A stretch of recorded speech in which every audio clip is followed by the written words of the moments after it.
পরিচয় দেওয়ার মতন কোনো বিশ্ব দরবারে আমাদের কোনো দেশ ছিল না। 1971 সালে মহান মুক্তিযুদ্ধের ভিতর দিয়ে আপনারা জানেন এই স্বাধীন সার্বভৌমত্ব একটা দেশ পেলাম, সোনার বাংলাদেশ। কিন্তু এই সোনার বাংলাদেশে যারা কারিগর, যাদের রক্ত দিয়ে, যাদের মাংসগুলো পড়ে গেছে, যারা শহীদ হয়েছে, আল্লাহর দরবারে তারা কবুল হোক, আল্লাহর দরবারে তাদের বেশবাসী হোক যারা শহীদ হয়েছে, তার মারফত করি, কামনা করি। পরিশেষে আপনারা জানেন এই বাংলাদেশের যে যুবক তামাল ছেলেরা অস্ত্র হাতে তুলে নিয়েছে, কেউ খালি হাতে, অনেক সময় যুদ্ধ এমন কৌশলে করছে বাঙালিরা যে তার নজির আছে অনেক। বিভিন্ন কায়দায় বাংলাদেশের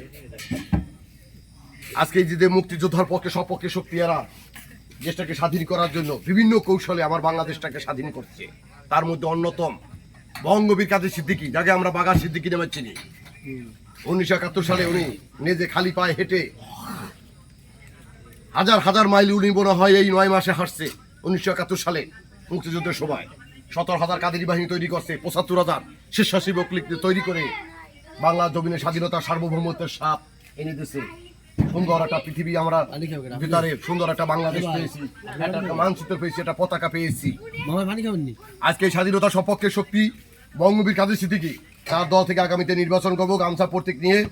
আমি সুবল মজুমদার, যদি মহান আল্লাহ তাআলা করতে দেয়, মহান আল্লাহর কাছে, প্রিয় রাসূলের কাছে, বিশ্বমাতা খাদিজার কাছে আমার জন্য দোয়া রাখেন, যাতে আগামীতে আপনাদের অধিকারটা লই আসতে পারি। মহান আল্লাহর কাছে আমার জন্য দোয়া রাখেন।